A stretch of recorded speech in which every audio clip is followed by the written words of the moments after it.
Hey guys, so before I get to what I'm working on today, I just do a little quick mail call. Got a sticker today, WTBM 123, great little truck here that he drew. As soon as I get my shit together, I'm gonna create a board and post it up. I think I'm just gonna buy a piece of plexiglass. I've seen a lot of other guys doing it, and it seems like the easiest way to do it. Sorry, I'm distracted by this animal. She's got to be nosy.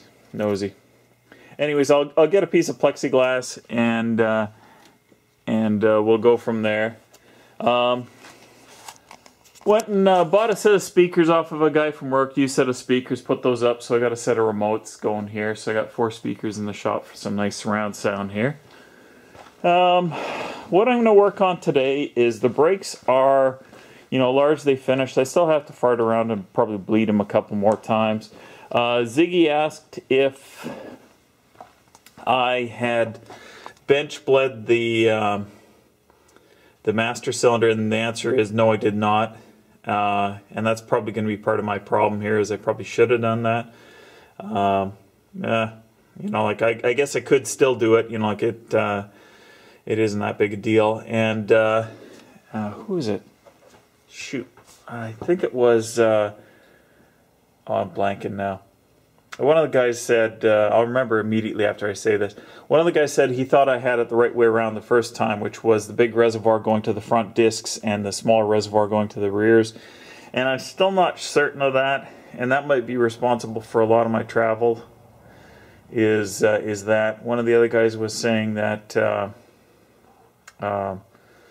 oh yeah, I think it was HO Motorsports was the one who said that he thought that the big one went to the front. In any case, one of the other guys had said it as well. I wish I could remember his name because he said it before HO Motorsports did, but nevertheless. So that might be some issue for the travel. I'm not sure. I'm going to have to go and look around. Like I said before, on the Suburban they were crossed over like this, with a different master cylinder. Of course, this is the newer master cylinder. I'm almost positive that on the van that this came off of, that they came straight out, but I can't remember for sure. I'll have to see if I save the lines from that, and I can figure it out. This is not the van proportioning valve, so yes. Geez, you really are starved for attention, little cat, aren't you? And no, you're not going to jump up on the painted fender here. Regardless, I'm going to have to sort something out. John Kerry, 1963 Jag, was saying that can't I source yes, you're very much of a pest. Okay. Anyways, if you hear a scramble and a scratch, you know that somebody's getting grumpy. Okay, I'll walk back with the cat. Ow. Thanks. John Kerry was asking, could I not find a brake circuit diagram? And the answer is, I looked in my service manuals and I couldn't find anything, but I could always look again. It might not have been in the section I expected it was in. I do have a assembly manual for this truck, which is a collection of all of the blueprints that went with to the factory for anybody who was putting together one of these trucks back in the 70s or late 60s. Okay, you're gutting down, cat, because you're clawing too much. Somebody thinks that being affectionate is digging your claws into your arm and shoulder. Okay, but I'll look into that and see if we can sort this out finally.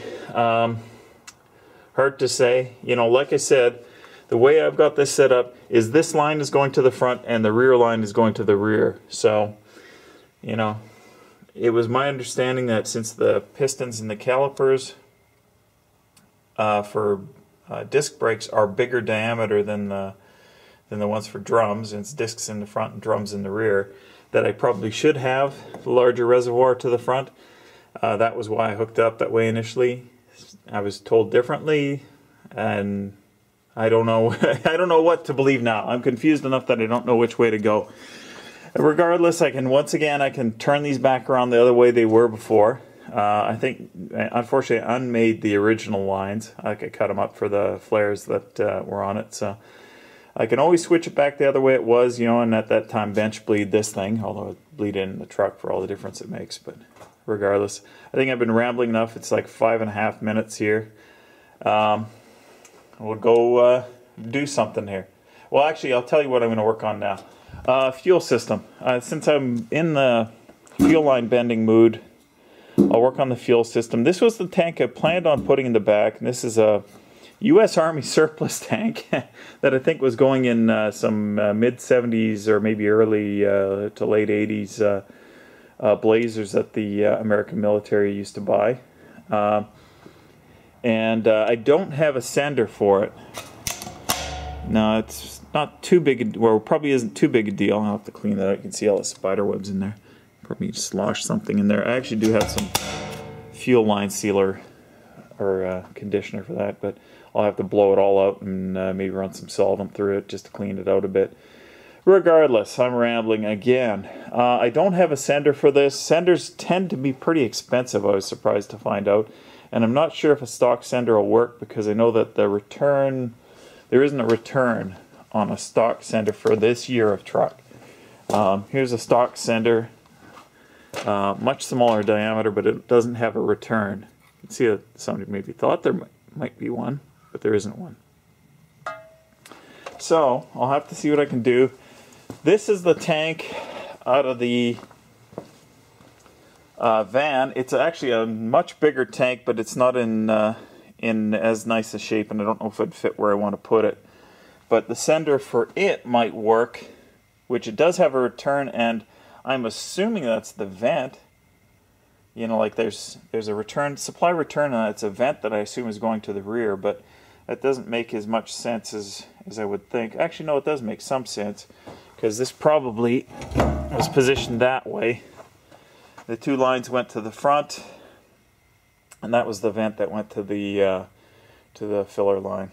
So, okay, that's probably what it was. The tank is pretty rusty, otherwise I would have used it. And oddly enough, it's rusty on the top, not on the bottom. I don't know if it's perforated, but it's not worth farting around with it, I don't think. But what I might do is I have yet another fuel tank, a brand new Suburban fuel tank in the barn that I'll go and grab, and I'll show you guys. And we'll go from there. Okay, so this is the brand new Suburban gas tank I've got, and since the Suburban project is kind of on hold, I was thinking about using it, but I measured the volume of it.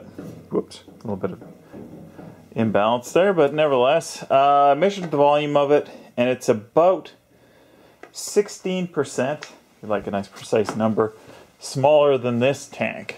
And I'll be honest, I want as big a tank as possible, so I think I am going to go with this one. I will have to buy a sender, like I said. I'll have to see if I can find one that has the return on it, because this tank doesn't have any other vents or anything on it. That's why actually that sender there would have been perfect. I'll have to measure it and see if it'll work. I don't think I'll reuse it because it's pretty crusty, but I could get the exact same one. And that's the one out of the van, so it would be the right size.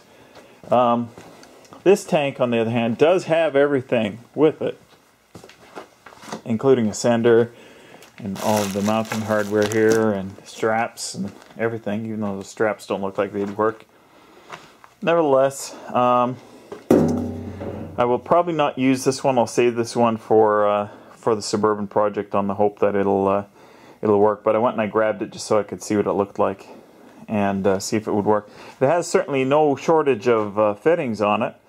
You know, fuel, vent, and the draw line is in here. That does not have two pickups on it, or you know, a pickup and a return. But I imagine that you could use either one of these for a return, although it'd be just sloshing straight into the tank in that case. Because I don't think that these, I can't tell, but I don't think that these things, you know, pipe in and go to the bottom of the tank to let the fuel not pour its way in there. Regardless, I'm rambling again. So I think what I'm going to do is, I guess there's not much point in putting the other fuel tank in the frame until I've cleaned it out, and there's not much point in running any lines until I sort out which way the sender is going to be set up. Back again.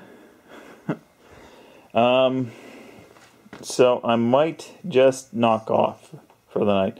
So thanks for watching, guys. And I'll see you guys later. Okay, so predictably, that wasn't the end of the video. I put the tank in the frame. I already knew it fit because I'd already, positioned everything so it would fit.